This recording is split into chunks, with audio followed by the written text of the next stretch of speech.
오늘 읽은 이 비유는 흔히 악한 포도원 농부의 비유라고 부르는 내용입니다. 간단하게 다시 한번 정리를 해보면 어떤 사람이 근사한 포도원을 만들었어요. 망대도 세우고 그래서 사람들이 몰래 들어오지 못하도록 지킬 수 있게 했어요. 산 울타리로 두름으로써 짐승이 들어오지 못하도록 장치를 갖추고 즙을 짜는 포도주 틀을 다 갖춰놔서 이제 거기서 포도즙을 짤 수 있도록 완벽한 포도원을 만들어 세를 주고 타국에 갔습니다. 이 농부들이 세로 그 포도원을 빌려서 사용하게 되었는데 어느 정도 때가 되었을 때 이제 소출 중에 세로 얼마를 받으려고 종을 보냈더니 세를 내기는커녕 이 종을 때려서 보냈어요. 다른 종을 또 보냈더니 머리를 상하게 하고 능욕한 채로 보냈습니다. 또 다른 종을 보냈더니 이번엔 때릴 뿐만 아니라 아예 죽였어요. 그 다음에 또 종을 계속 보냈는데 역시 마찬가지였습니다. 주인은 생각하다가 이제 마지막 하나 남은 내 핏줄 내 아들을 보내면 그들이 무시하지 못하겠지 해서 아들을 보냈더니 이번에는 아예 아들을 죽이고 그 아들이 상속자니까 이 상속자를 죽이고 포도원을 우리가 차지하자 이러면서 그 아들마저 죽여서 포도원 바깥에 던져버렸다는 것입니다. 여러분 어떻게 이런 일이 가능했을까 생각이 들 텐데요. 요즘처럼 그 당시에는 등기제도가 이렇게 완벽한 게 아니었습니다. 그러니 주인이 죽고 주인의 아들도 만약에 죽었다면 거짓 증인을 몇 사람 내세워서 본래부터 이게 우리 것이었다 이렇게 을러대면 그냥 차지하는 수도 있던 그런 시대였으니까 이런 비유가 나온 것이죠. 아마도 이 악한 농부들은 그 주인이 아들을 보낸 걸 보니까 아마 거기서 죽었나 보다. 그리고 이 아들이 상속자로서 소유를 확인하기 위해서 온 게 틀림없다. 그러니 아들을 죽이면 그 주인이 죽었으니까 이 포도원이 유산이 되는 셈인데 이 유산을 우리가 차지할 수 있다 이렇게 생각한 것 같습니다. 거기 오늘 읽은 말씀에 보면 상속자니 유산이니 그런 단어들이 나오죠. 그러나 이것은 그들의 오판이었습니다. 그 주인은 돌아가신 게 아니고 건재해 있었습니다. 이 주인이 그들을 어떻게 합니까? 와서 악한 농부들을 다 진멸하고 이 포도원을 다른 이에게 새로 준다고 말씀하는 것이 오늘 읽은 비유의 내용인 것이죠. 여러분, 비유라고 하는 것은요, 어떤 실질적인 현상을 설명하기 위한 필요에 의해서 동원하는 것입니다. 그러므로 이 비유의 내용하고 예수님 당시의 실질적인 상황이 이게 다 이렇게 연결되는 것이죠. 그럼 우리 한번 따져보겠습니다. 이 포도원을 만들어 새로 주고 가신 주인이 누굴까? 그 주인은 하나님이십니다. 그러면 이 주인에게 포도원을 새로 빌린 농부들은 누구냐? 이 농부들은 이 비유의 말씀을 듣고 그 앞에 서 있는 대제사장들, 서기관들, 백성의 장로들입니다. 여러분 이 말씀은 지난주에 생각했던 말씀이 이어지는 것인데요. 지난주 말씀을 떠올려 보면 우리 예수님께서 성전의 장사치들을 쫓아내시고 뒤집어 엎으시니까 이 사람들이 몰려와서 예수님께 도대체 무슨 권위, 무슨 자격으로 이런 일을 하느냐고 따져 묻지 않았습니까? 그때 예수님께서는 대답을 하시는 대신에 오히려 세례 요한을 언급하시면서 그들에게 질문을 하셨어요. 요한의 세례가 하늘로부터 온 것이냐 아니면 사람에게서 온 것이냐. 그랬더니 그들이 당황한 나머지 결국은 우리는 모른다 이런 식으로 둘러댔다고 그러지 않았습니까? 이제 그 대화가 이어지는 것입니다. 그러므로 이 비유를 말씀할 때 듣고 서 있는 사람들, 이 비유 속의 악한 농부는 바로 그 대제사장, 서기관, 장로들을 가리키는 겁니다. 그러면 여러분, 예수님의 이 비유 속의 악한 농부는 단지 예수님 눈앞에 서 있는 그 사람들 뿐일까요? 그건 아닙니다. 이 비유의 폭은 굉장히 넓어서 예수님은 이 악한 농부들을 통하여 저 옛날에 살았던 구약시대 인물들까지 다 지칭하는 겁니다. 구약시대 왕들, 구약시대 그 제사장들, 그들까지도 다 모아서 악한 농부라고 말씀을 하시는 것입니다. 자, 그럼 여러분, 이 주인이 만들어서 새로 죽어간 포도원은 뭘 뜻하는 것일까? 이 포도원은요, 아주 아름다운 은총, 축복 이런 걸 상징하는 것이거든요. 이 포도원은 망대도 있고 울타리까지 두르고 모든 게 완결된 최상급의 포도원인데 이스라엘 백성들에게 주신 하나님의 은총의 선물들이 얼마나 많이 있습니까? 다른 백성들에겐 주시지 않았던 선택된 선민이라고 하던 그들에게만 주신 게 한두 가지가 아닙니다. 대표적인 것들만 얘기해 보면 일찍이 모세를 통해서 율법, 십계명을 비롯한 말씀을 주셨는데요. 이 말씀은 다른 민족에게 주어지지 않은 것으로서 이 말씀대로 살면 거룩하게 되고 하나님의 복을 받을 수 있게 하는 비밀이 그 속에 다 들어있었습니다. 그뿐이 아닙니다. 하나님을 섬기고 기도하고 찬송할 수 있는 만남의 장소를 주셨는데 모세 시대 때는 성막을 주셨다가 세월이 많이 지난 다음엔 다윗이 준비하고 그 아들 솔로몬이 지은 성전이 있어서 하나님을 섬길 수 있도록 그들에게 은혜와 복을 주셨는데 이게 바로 포도원인 것입니다. 그래서 이들은 하나님의 선택된 백성으로 특권적인 은혜를 누리면서 살았다는 겁니다. 그리고 예수님 당시로 내려오면 지금 예수님의 말씀을 듣고 있는 그 제사장을 비롯한 그 사람들이 역시 이 농부가 돼서 포도원을 받는 건데 여러분 이들에게 주어진 게 뭡니까? 말씀을 백성에게 가르칠 사명, 그리고 하나님의 성전을 잘 관리할 사명이 그들에게 주어졌어요. 대제사장이 지나가고 서기관이 움직일 때, 그리고 장로들이 움직일 때 백성들이 그 앞에 머리를 숙이고 그들을 존경하고 이렇게 우러러본 이유가 뭡니까? 그들에게 다른 사람들에겐 없는 말씀을 맡아 가르치는 책임, 그리고 성전을 관리하는 이 영광을 그들에게 맡겼기 때문에 백성들이 그들을 우러러본 것입니다. 그래서 그들도 영광스러운 사명을 받은 농부와 같다, 이렇게 말할 수가 있다고 하는 것입니다. 자, 그러면 이 구약 시대 때 백성들부터 예수님 당시의 그 제사장들까지 이들이 세를 잘 냈느냐, 이제 그게 문제겠죠. 한마디로 말하면 세 안 냈습니다. 악한 농부들처럼 안 내는 겁니다. 구약의 그 백성들이나 왕들이나 제사장들 잘 지켜서 살면 하나님을 기쁘시게 하고 복이 될 수 있는 말씀 다 던져버리고 우상 숭배하고 음란과 방종과 타락 가운데 살았으니까 하나님께 세를 내지 않았어요. 여기 대제사장이나 이런 사람들은 세를 냈나요? 아닙니다.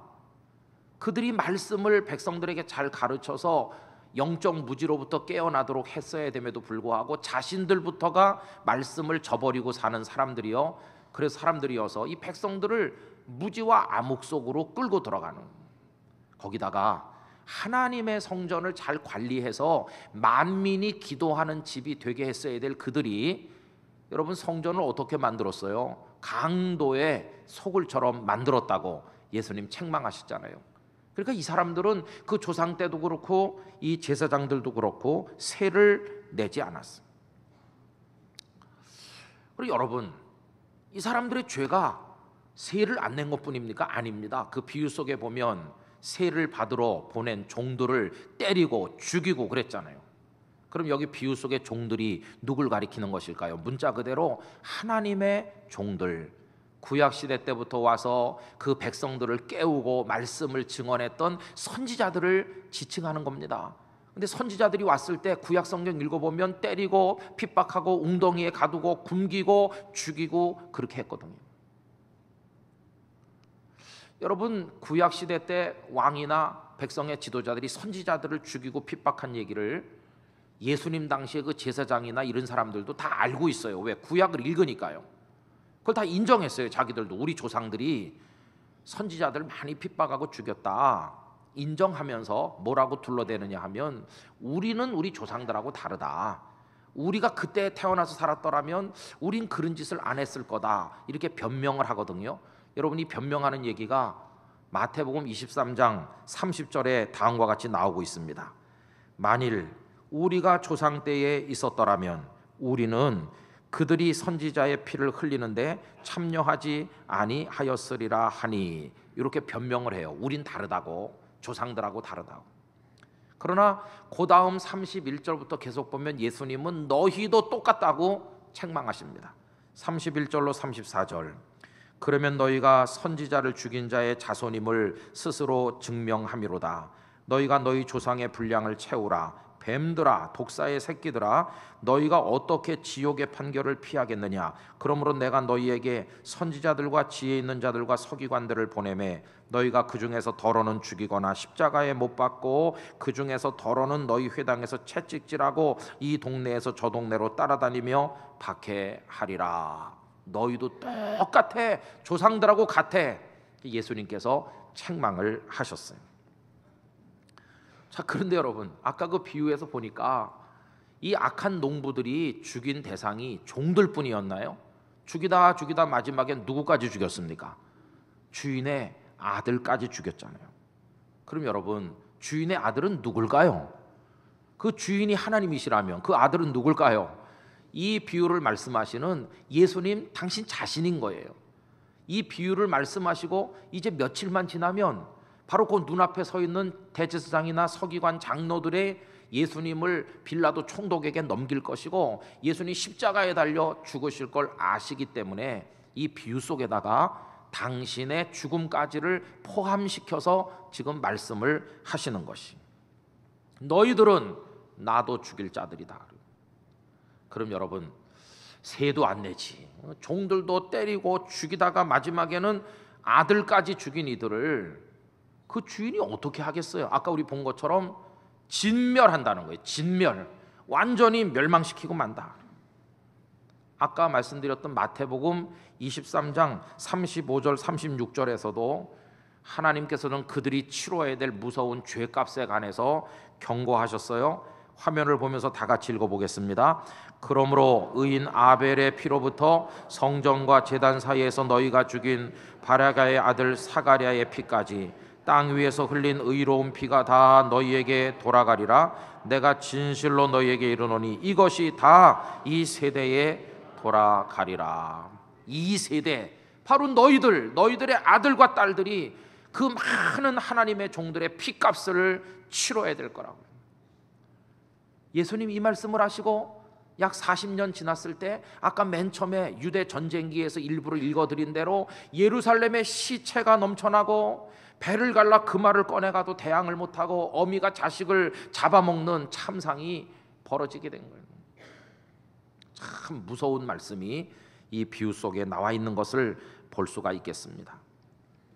결국 여러분, 왜 예루살렘 하나님의 도성인 그게 이렇게 망했느냐? 오늘 비유 속에서 대답이 나오잖아요. 세를 안 내니까, 세를 안 내고 못된 짓만 하니까 망한 거구나, 이렇게 알 수 있어요. 근데 여러분, 이런 말씀을 생각하면 혹시 여러분들 중에 목사님 나랑은 상관없는 얘기예요, 나는 하나님께 빌린 게 아무것도 없어요, 이렇게 말씀하고 싶은 분이 있을지도 몰라요. 근데 여러분, 진짜 하나님께 빌린 게 아무것도 없습니까? 가만히 생각해 보면요, 하나님께 빌린 게 아무것도 없는 게 아니라 안 빌린 게 하나도 없어요. 다 하나님께 빌렸다는 사실을 여러분 아십니까? 모두가 다 하나님께 빌린 것이에요. 구약시대 그들, 예수님 당시 그들만 포도원을 빌린 농부와 같은 게 아니라 오늘 우리도 하나님께 다 빌렸다 그 말입니다. 그럼 뭘 빌렸냐? 우선 우리 생명, 이거 하나님께 빌린 겁니다. 내 속에 지금 펄펄 뛰고 있는 생명, 이거 하나님께 빌린 겁니다. 그리고 이 생명을 빌렸다는 건 시간을 빌렸다는 말과도 같은데 우리가 누리는 시간, 하나님께 빌린 겁니다. 그 동안에 내가 누리는 건강, 이 에너지, 이거 하나님께 빌린 것이고, 재주와 판단력과 여러 가지 살아가는 데 필요한 것, 소중한 사람들, 내게 주신 모든 것들이 어느 하나 내 것인 것이 없고 다 하나님께 빌린 것입니다. 그래도 여러분, 아닌데요, 내 건데요, 원래부터 이렇게 말하고 싶죠.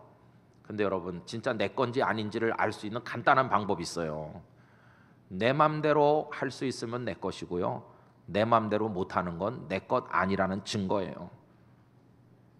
그럼 여러분, 생명 내 맘대로 할 수 있나요? 내 맘대로 할 수 있으면 억만금을 가진 재벌들이 왜 그 생명을 연장 못하고 다 죽었을까요? 건강, 그 내 맘대로 하는 것 같으면 왜 이건희 회장께서 저렇게 누워 계신 걸까요? 돈, 그 내 맘대로 하는 것 같으면 왜 가난하게 사시는 분들이 있나요? 혹은 또 돈이 많은데 제대로 관리를 못해서 가난한 이들보다 더 돈 때문에 수치를 당하는 분들은 왜 생기는 것일까요? 가족은 내 맘대로 하나 천만에요. 가족을 내 맘대로 하는데 왜 부부가 갈라지고 애들은 가출을 하고 행복의 동산이어야 될 가정이 고통의 늪처럼 변하는가? 내 맘대로 하는 게 아니라는 것이. 왜? 내 것이 아니니까. 여러분, 우리 거가 아닙니다. 하나님은요, 그냥 빌려주시는데 거기 아주 완벽하게 갖춰서 망대까지 만들고 산울타리도 두르고 거기다 집자는 틀까지 다 갖춰가지고 우리 인생 살아가는 데 필요한 완전한 패키지를 딱 만들어서 우리에게 다 빌려주신 것이. 그러면서 거기서 포도가 있거든 마음껏 따먹어, 거기서 즐겨라, 잘 누려, 그리고 나한테 세는 좀 내고, 알았어? 이러면서 우리에게 빌려주신 것이. 여러분, 땅끝 교회도요, 하나님께서 빌려주신 은총입니다. 이 교회, 제가 이제 담임 목사인데 법적으로는 위임 목사라고 하거든요.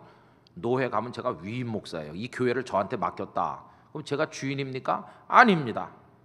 여기 어떤 장로님도 권사님도 집사님도 누구도 주인이 아니고 이 땅끝 교회의 영원한 주인은 하나님이십니다. 하나님. 우린 주인 아닙니다. 근데 주인인 줄 아는 사람들이 많이 있어요. 우리 한국 교회는 타고 앉아 있는 거예요. 그럼 이제 하나 여쭤보겠습니다. 여러분들에게 다 하나님께 빌렸는데 어떻게 세는 그동안 잘 내셨어요? 세 떼먹으셨어요? 안 내시고 보증금 까먹는 중입니까? 성도 여러분, 우리 하나님께 세를 잘 내야 됩니다. 이 교회를요, 하나님께서 원하시는 대로 잘 섬겨가지고 여기서 맺어지는 열매로 하나님께 드려야 된다니까요.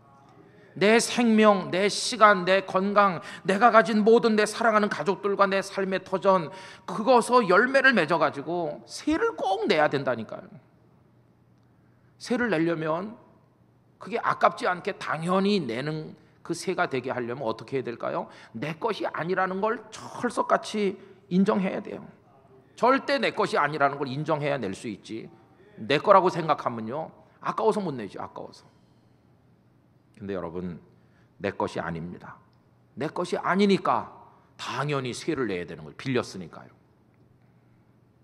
여러분, 그거 인정하시겠습니까? 아멘은 잘하시지만 그 어려운 겁니다. 근데 그게 사실입니다. 그럼 여러분, 이제 하나님의 것인 줄 알고 나는 빌린 거다 이렇게 생각하면서 세를 잘 내려면 그 다음에 해야 될 게 뭐겠어요? 농사를 잘 져야 되겠죠.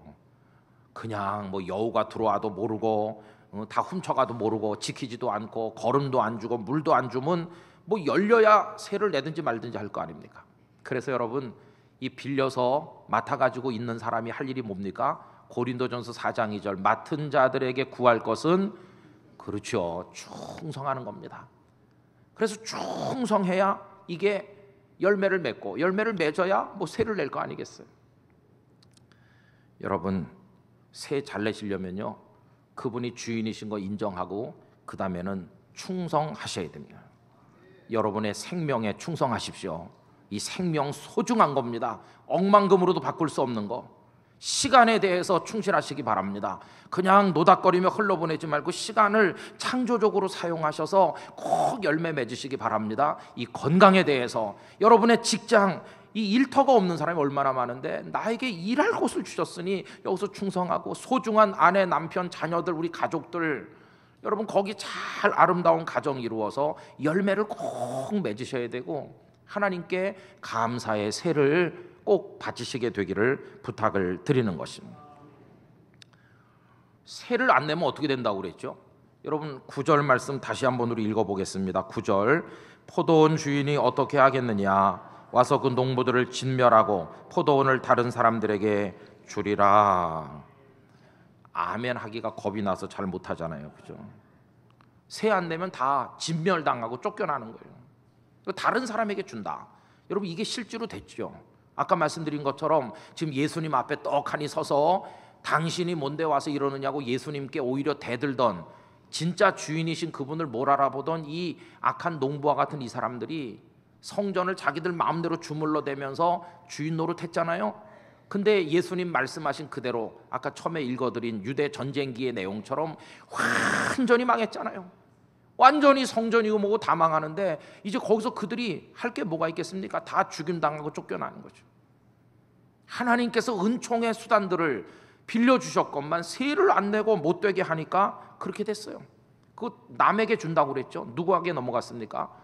예수님의 제자들과 예수님을 구주로 믿는 신약교회로 이것이 넘어갔어요. 구약시대 농부들은 끝나고 새로운 농부들에게 새로 주신 거예요. 그런데 문제는요, 세월이 많이 지나면서 이 신약시대 교회도 세를 제대로 안 내기 시작했다는 겁니다.